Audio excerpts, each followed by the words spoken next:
Hello, I'm sure that at least once in your life you've looked at a photo and wondered what was really happening behind it. But the 7 photos I'm about to show you may look completely normal at first glance, yet I guarantee you cannot imagine the terrifying stories behind them. And as you watch through the video, each story will become more and more frightening. Let's start with the very first photo, the photo of Mount Chogolisa. At first glance, it looks like just a normal mountain photo, but in reality, it's something very special because of the story behind it. It's the story of 2 mountaineers, one named Hermann Buell and the other named Kurt Diemberger. Before they even met, Hermann Buell was already famous as a professional climber because he had successfully conquered Nanga Parbat, a peak towering 8,126 meters, and he did it completely alone. Meanwhile, Kurt was also a climber, but he wasn't well known. However, there was one person who noticed him, Hermann. In 1957, the two of them met. At the time, Hermann was 32 years old while Kurt was just 25. Together with 2 other climbers, Fritz and Marcus, the 4 of them conquered Broad Peak, which stands 8,051 meters tall. This was a major milestone. For Kurt, it was his very first 8,000-meter peak, while for Hermann, it was his second after Nanga Parbat. After reaching the summit of Broad Peak, they noticed another mountain nearby, Chogolisa, standing 7,065 meters tall. On the map, it looked close, but in reality it was 15 to 20 kilometers away. A few weeks later, Hermann and Kurt decided to attempt it. As they neared the summit, a massive snowstorm struck, forcing them to retreat. During the descent, Hermann unfortunately slipped and fell. At first, Kurt didn't realize what had happened, but when he turned back to look for him, Hermann was gone. Kurt tried climbing back up and down again to search, but he couldn't tell which direction Hermann had fallen. Under such extreme conditions, there was no way to rescue him, so he had no choice but to descend alone. At that very moment, Kurt took this photograph of Mount Chogolisa. After reaching base, he sent others to search, but Hermann's body was never found. People believe he still lies somewhere in the ice. Later on, Kurt went on to conquer another peak, Dhaulagiri, which is 8,167 meters high. This achievement made both Kurt and Hermann the first climbers in history to each conquer 2 mountains above 8,000 meters. To this day, Kurt Diemberger is still alive. At the time of making this video, he is 92 years old and still continues his mountaineering legacy. The second photo is of Andrei Karlov. This picture is tied to the following story. There was a man named Andrei Karlov. He was Russian and served as Russia's ambassador, the chief diplomat and official representative of the country. He had served as Russia's ambassador for many years in countries such as North Korea, South Korea, and most recently, Turkey. In Turkey, a tragedy struck. In 2016, at an art exhibition in Ankara, Karlov was giving a speech about Russia to the Turkish audience. He was surrounded by many security guards, so he always felt safe. But during his speech, a man standing behind him suddenly pulled out a gun and shot him multiple times in the back, causing him to collapse. After firing, the attacker shouted certain phrases, and shortly after, police and security guards shot him down. That day, both Karlov and the attacker died. The assassin was named Mevlut, a Turkish man who had been a police officer but was on leave. He was not part of Karlov's security detail. The true motive behind the assassination remains unclear. Some say it was revenge, others claim he wanted to sabotage relations between Turkey and Russia. After the shooting, he shouted many things, including, "Don't forget Syria, don't forget Aleppo." This statement was believed to be linked to the Syrian civil war and the battle in Aleppo. However, the exact connection between his assassination and those events is uncertain. If you know, feel free to comment below the video.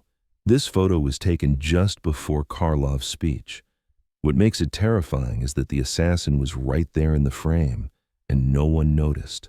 The third photo is this handshake picture. It was taken in 1978 and shows 2 people. On the left is First Lady Rosalind Carter, wife of President Jimmy Carter, a very powerful figure in the White House. On the right is a man named John. The story I'm about to tell is mainly about him. John was known as a hard worker, having done many jobs such as managing a KFC restaurant, working as a cook, and even running his own business. Because of his friendly personality, he was elected as the neighborhood leader.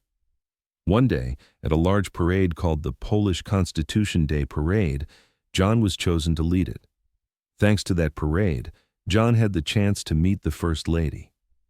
At first glance, John's story makes him look like a successful man, but behind that image was something terrifying. John was actually a serial killer. His full name was John Wayne Gacy. Gacy often dressed up as a clown, calling himself Pogo the Clown, performing at local parties or charity events. Because of this, he became known as the Killer Clown. Almost all of Gacy's victims were young men. He murdered many of them between 1972 and 1978.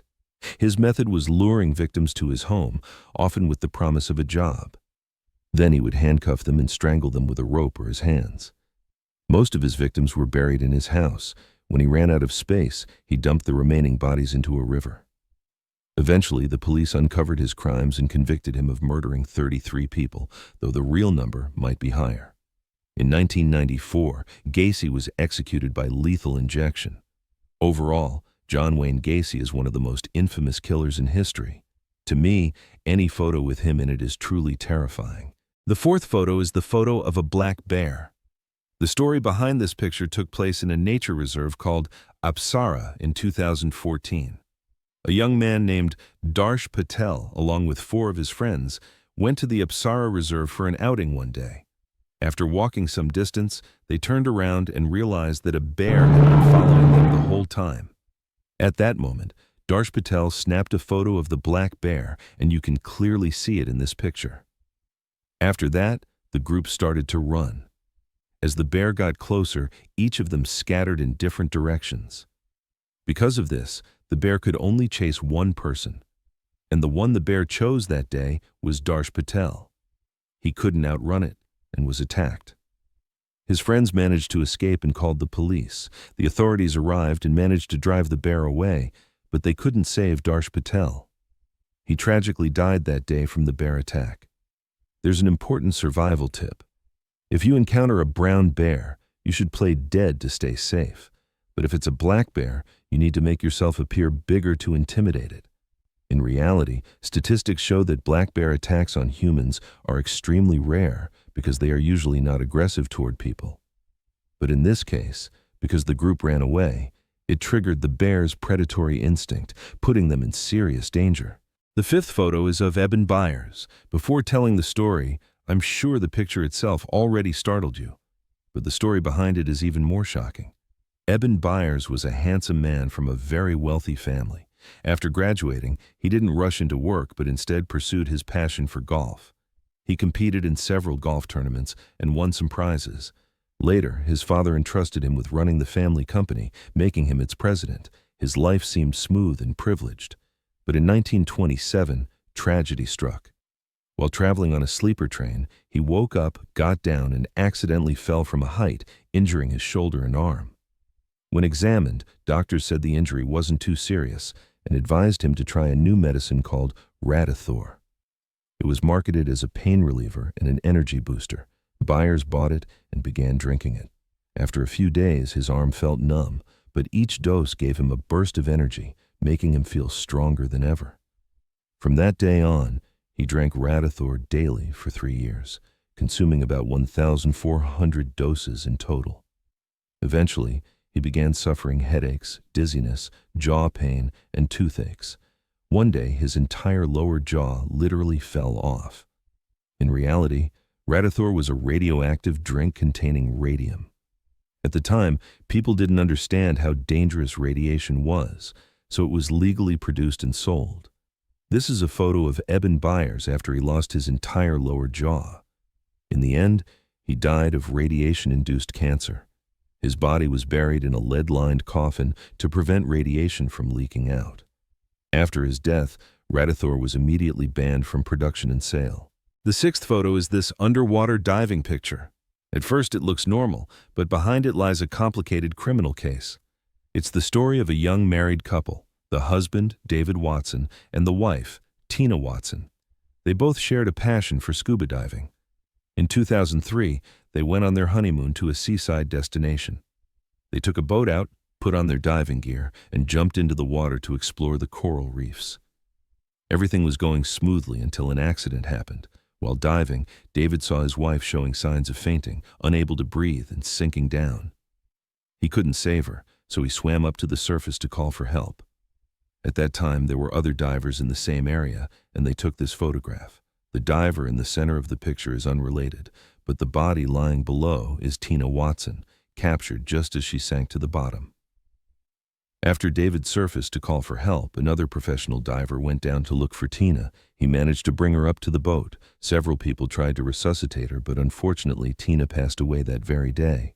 After the incident, the police began investigating. David was interrogated many times, and each time he gave a different version of events. Altogether, 16 different explanations about what had happened to his wife.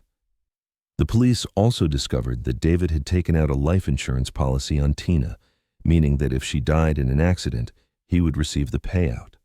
On the day of the incident, some divers saw David and Tina embracing underwater, but it looked unusual, almost as if David was restraining her rather than holding her normally. Many people believed that David, being an experienced diver, could have easily saved his wife, but he chose not to. Based on all this information, the police concluded that David had murdered Tina for the insurance money. They suspected he had removed her air regulator, preventing her from breathing. However, that was only the police's theory, and David never confessed to the crime. Since the incident happened in Australia, he was first tried there, then later extradited to the U.S. for further trial. After many court sessions and due to insufficient evidence, David was eventually declared not guilty. Overall, this photo is tied to one of the most complex cases, and to this day, no one truly knows what happened to Tina Watson. The seventh photo is of a girl taken at Manon High Bridge. This story took place in Indiana, USA, specifically on a trail called Manon High Bridge. The trail is popular with people who enjoy hiking and sightseeing, but something horrifying happened there.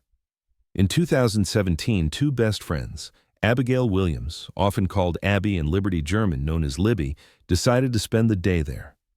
That day, they went out to explore Manon High Bridge. After walking for a while, they stopped, and Libby pulled out her phone to take a photo of Abby. That picture, Abby on the bridge, was the last known image of them. Shortly after that photo was taken, no one could reach the two girls anymore. Their families searched but couldn't find them, so they called the police. Later, police discovered their bodies, and evidence suggested they had been murdered.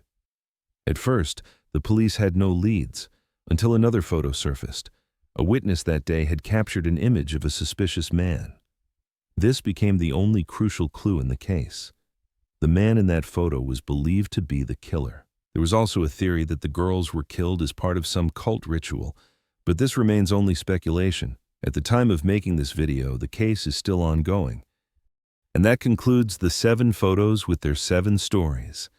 If you'd like to see more of my videos, you can click on the screen right now. For now, goodbye.